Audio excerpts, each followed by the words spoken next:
The topic for today's video is about properties of equality. So we will use properties of equality to solve linear equations involving one variable. So the concept of properties of equality is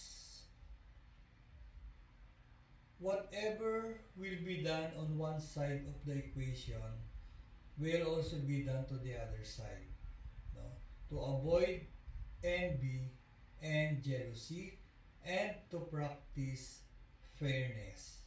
Nasa word na nga equality. Dapat pantay-pantay. Walang kinikilingan, walang pinoproteksyonan. So tandaan nyo, whatever will be done on one side of the equation will also be done to the other side. So the first property of equality is the addition property of equality, or APE. This is the principle behind this property. If A, B, and C are real numbers and A is equal to B, then A plus C is equal to B plus C.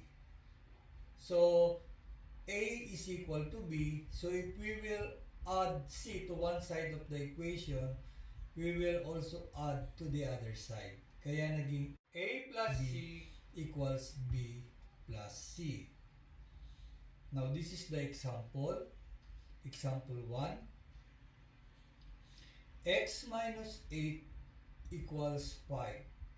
So we need to eliminate negative 8 on the left side of the equation kasi dapat ma-isolate si X, no? Mahiwalay si X. So dapat X lang ang nasa left side. Pwede rin naman siya sa right side, pero usually ang variable ay nasa left side. So we will apply the addition property of equality to eliminate negative 8. So we will add 8 to the left side, and to practice fairness or to apply addition property of equality, we will also add 8 to the other side. The new equation is x minus 8 plus 8 is equal to 5 plus 8. Now, 8 yung inad natin kasi negative 8 plus 8 is 0. So, ang objective natin is maging x lang sa left side. So, 0 na yung negative 8 plus 8. Pwede natin i-cancel yan. So, kaya ang may iwan sa left side is si x. And, i-simplify natin si 5 plus 8. So, 5 plus 8 is 13. So, x is equal to 13. Pwede natin i-verify yung sagot natin kung tama. Meron tayong checking. So, sa checking, i-write nyo muna yung original equation. Then, substitute the value of x. In this case, the value of x is 13. So, replace x with 13. So, 13 minus 8 equals 5. The equation dapat balance, ha. Pag hindi nag-balance yan, ibig sabihin, there is something wrong in your value of x. So 13 minus 8 is equal to 5 and 5 is equal to 5. So nag-balance naman yung equation, kaya yung x is equal to 13 ay tama. The value of x is 13.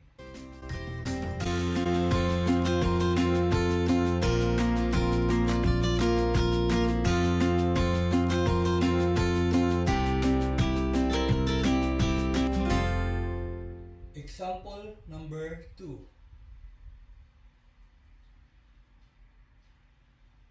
X minus 6 equals negative 4. So, ang i-eliminate naman natin dito is negative 6. So, para ma-eliminate si negative 6, mag-add tayo sa left side ng 6. to practice fairness and maiwasan yung inggitan at selosan, mag-a-add din tayo ng 6 sa right side. Ayan. So, plus 6 din.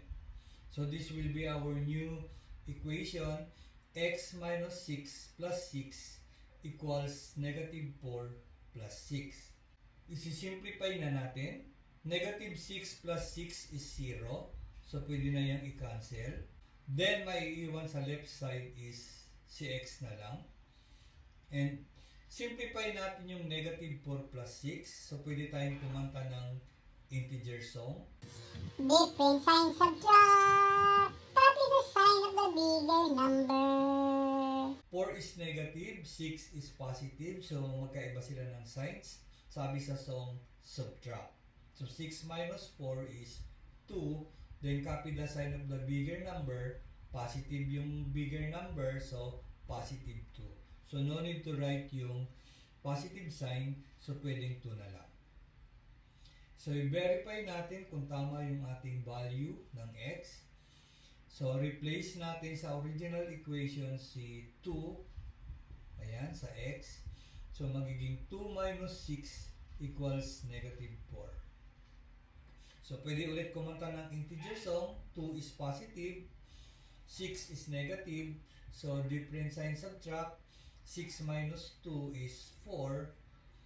Copy the sign of the bigger number. The bigger number is 6 and the sign of 6 is negative. So, negative. So, negative 4 is equal to negative 4. So, the equation is balanced. Therefore, yung value ng x na 2 is correct.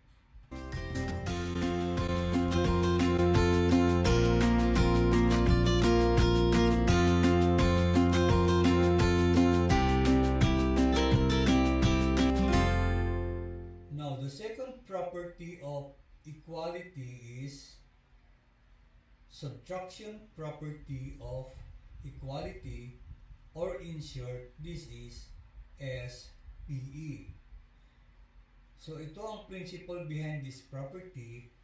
If A, B, and C are real numbers and A is equal to B, then A minus C is equal to B minus C. So, whatever will be subtracted from one side of the equation will also be subtracted to the other side. So, ito yung example natin. Example number 3 na, kasi yung first two examples ay about the addition property of equality. Itong third example is about subtraction property of equality. And this is the equation. X plus 7 is equal to 10. Remember, ang objective natin is si x lang ang nasa left side. So, kailangan mawala si plus 7 or positive 7. So, para mawala siya, magsasubtract tayo ng 7. I-apply natin yung subtraction property of equality. So, magiging x plus 7 minus 7. Ayan. Kasi kailangan maging mawala si 7. So, para mawala siya, mag-subtract ka ng 7 kasi 7 minus 7 is 0. So, para hindi mainggit at magselos si 10 or si right side, sasubtract din tayo ng 7. Ayan, kaya sa right side, minus 7 din. So, 10 minus 7. And then, is-simplify natin. Yung 7 minus 7 is 0, or pwede natin i-cancel. Ayan, so si x na lang naiwan sa left side. Simplify natin yung nasa right side. 10 minus 7, dito kahit hindi na tayo kumanta ng integer song, no? Kasi alam na natin, 10 minus 7 is 3. I-verify natin kung tama yung sagot natin. Write first the original equation and then substitute the value of x. The value of x here is 3. So, replace 3 to x. 3 plus 7 equals 10. And 3 plus 7 is equal to 10. and this is equal to 10. So the equation is balanced. Therefore, x equals 3 is correct. Kasi kung hindi correct yung value mo ng x, hindi magbabalance yung equation. And this is the second example for subtraction property of equality. Bali, ito na yung example number 4 natin. Yan. Ito yung given. X plus 9 equals negative 2. So, apply the subtraction property of equality to eliminate positive 9 or plus 9 sa left side para si x lang ang maiwan. Mag-subtract tayo ng 9 sa left side at para hindi mainggit si right side, subtract din ng 9. Ayan. So, yung 9 minus 9 is 0. Pwede nating i-cancel. Si x na lang ang naiwan sa left side. And simplify natin itong negative 2 minus 9. So, medyo complicated ito. Hindi katulad kanina na simple lang yung ano. Ngayon, kailangan natin kumanta ng integer song. Same signs are in key. 2 is negative. 9 is negative. So, same signs are in keep. 2 plus 9 is 11. Keep the sign negative. So, x is equal to negative 11. Verify natin kung tama ang ating value ng x. Ayan. Replace or substitute negative 11 to x. Add 9. Is this equal to negative 2? So, pwede rin kumanta ng integer sum dito. 11 is negative. 9 is positive. Different signs subtract. 11 minus 9 is 2. Copy the sign of the bigger number. The bigger number is 11, so negative 2. And this is equal to negative 2. So the equation is balanced. Therefore, the value of x is negative 11.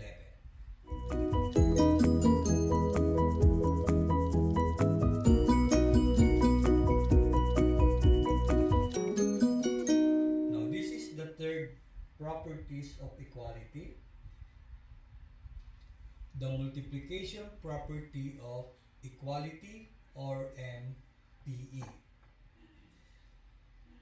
Ang principle naman dito sa property na ito, if A, B, and C are real numbers and A is equal to B, then A times C is equal to B times C. So since A is equal to B, pag nag-multiply tayo ng C sa left side, mag-multiply din tayo sa right side ng C. O pag nag-multiply tayo ng C sa right side, mag-multiply din tayo sa left side ng C. So, kung ano yung gagawin natin sa isang side, gawin natin sa kabilang side. Yan yung principle behind the multiplication property of equality. This is our example number 5.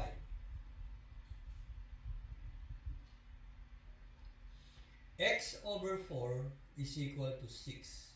So, di ba ang objective natin is x lang dapat ang nasa left side. So, kailangan mawala si 4. Kanina, sa first two properties of equality, ang addition property of equality, nag-add tayo para mawala yung constant sa left side. Sa subtraction property of equality, nag-subtract din tayo both sides para mawala din yung constant sa left side. Ngayon ito 4, kailangan mawala. Hindi natin pwedeng i-apply ang addition property of equality or subtraction property of equality. Ang i-apply natin dito ay multiplication property of equality para mawala si 4 at si x lang ang maiwan sa left side. So, magmumultiply tayo both sides ng 4. Ayan. Sir, bakit po 4? Kasi 4 times x, 4x, 4x divided by 4, 1x. So, x na lang yung may iiwan sa left side. Ayan. So, para hindi mainggit at magselos si right side, magmumultiply din tayo ng 4. Ayan. Multiply 4 din kay 6. Yung 4 times x over 4, pwede natin i-cancel dyan yung 4. Ayan, at saka yung over 4. So, yan ay 1 na kasi yan eh. So, 1x. So, bawal isulat yung 1. X na lang. Ayan. And 4 times 6 is 24. So, x is equal to 24. Verify natin kung tama. Write the original equation. Replace x with 24. So 24 over 4, is this equal to 6? Divide natin yung 24 divided by 4. 24 divided by 4 is 6. And this is equal to 6. So the equation is balanced naman. Kaya yung value ng x is 24.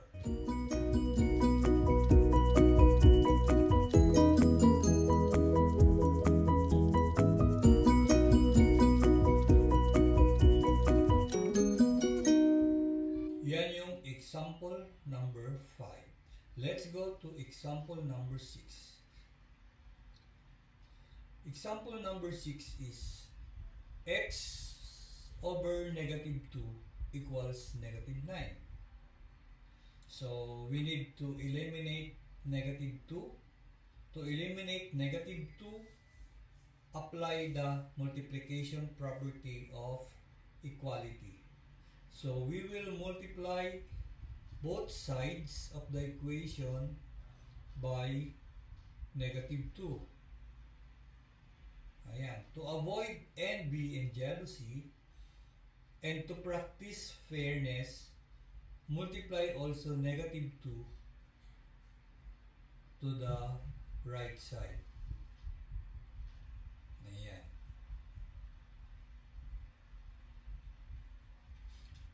Now, simplify. Negative 2 times x is negative 2x. Negative 2x divided by negative 2 is 1x. So, bawal isulat yung 1, x na lang. So, pwede natin i-cancel para medyo malinaw, mas malinaw. So, kinancel natin yung negative 2 sa numerator at saka negative 2 sa denominator. So, si x na lang ang naiwan. And, multiply natin si negative 2 times negative 9. This is positive 18 or 18. So, x is equal to 18. I-verify natin kung tama. I-check natin. Write the original equation. Replace 18 to x. 18 over negative 2 equals negative 9. So, 18 divided by negative 2 is negative 9. No? Because positive divided by negative is negative. Then 18 divided by 2 is 9. So, negative 9.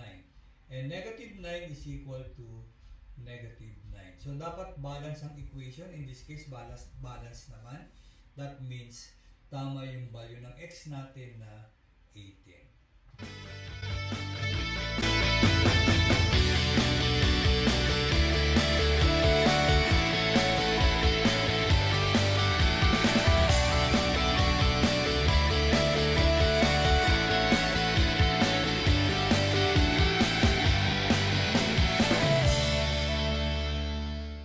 Let's go to the last last properties of equality, and this is the division property of equality, or in short, DPE.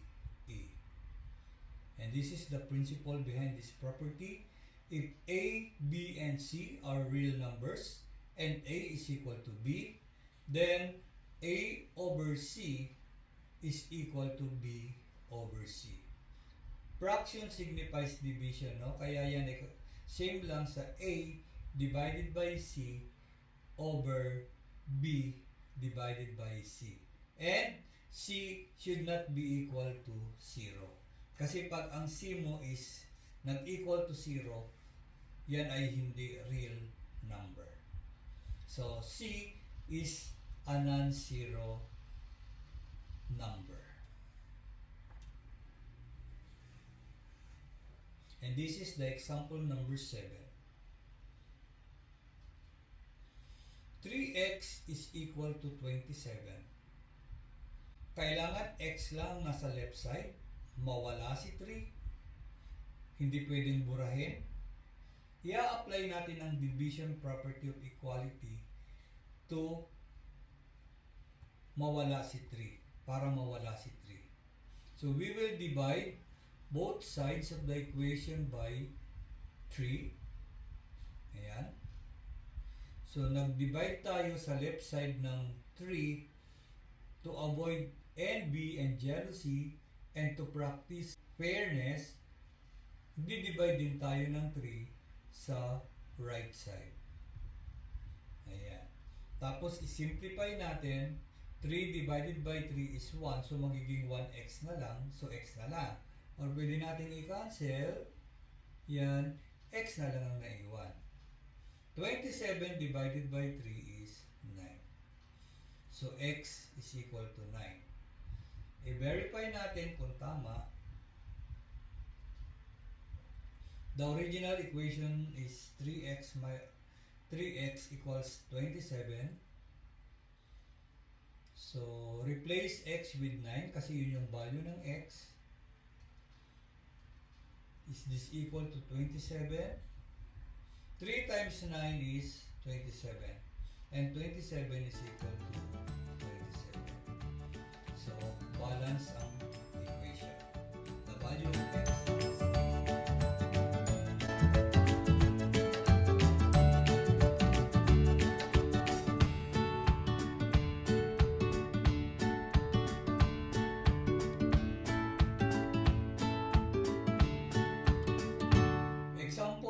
number 8. Negative 8x equals 56. Kailangan mawala si negative 8 sa left side para si x na lang maiwan. Kasi yun ang objective natin, x lang ang nasa left side. So we will apply the division property of equality. Divide both sides by negative 8. No? Kapag negative yung coefficient ng x or ng any variable, ang ipang-divide mo ay negative din kung ano yung coefficient ng x. So, nag-divide ka sa left side ng negative 8, magdi-divide ka rin sa right side ng negative 8 din. Ayan, yan yung sinasabi sa division property of equality. So, negative 8 over negative 8, pwede natin i-cancel. So, x na lang ang naiwan. 56 divided by negative 8 is negative 7. I-verify natin kung tama ang value ng x na negative 7. Substitute negative 7 sa original equation. So, negative 8 times negative 7 equals 56. Negative 8 times negative 7 is 56. So, the equation naman is balanced.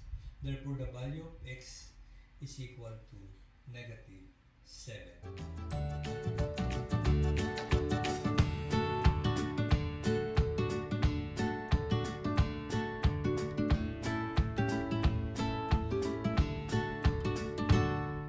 And this is the last example.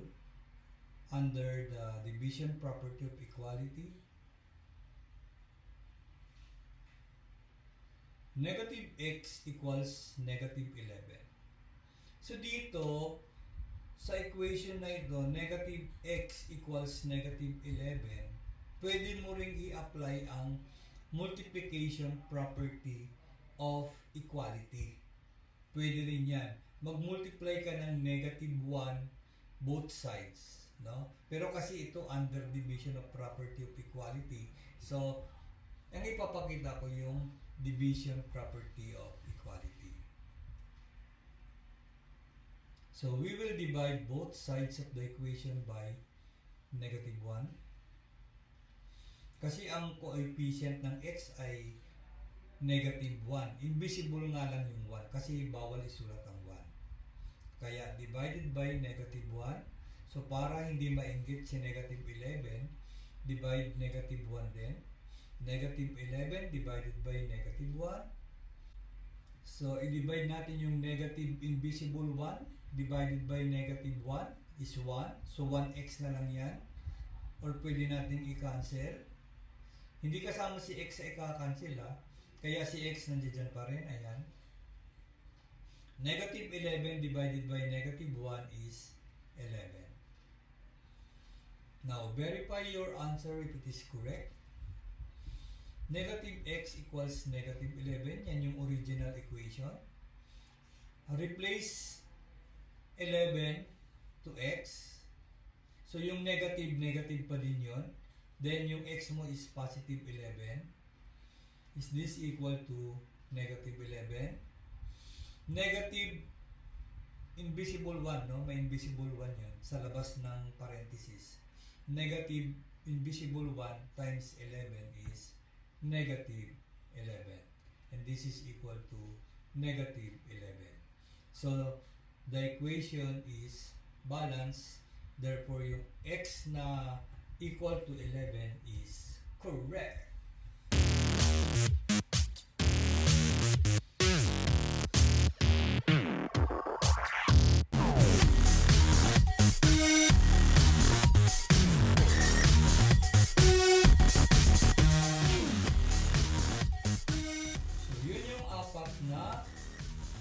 Properties of equality.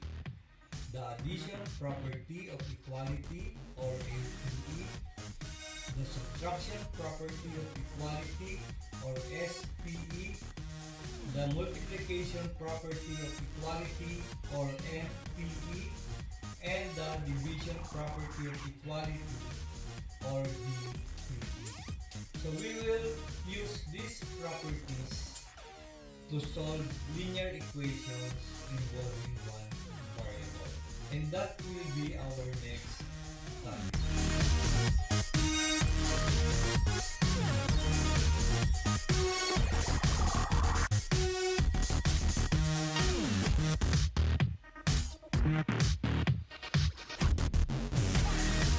Thank you for watching this video.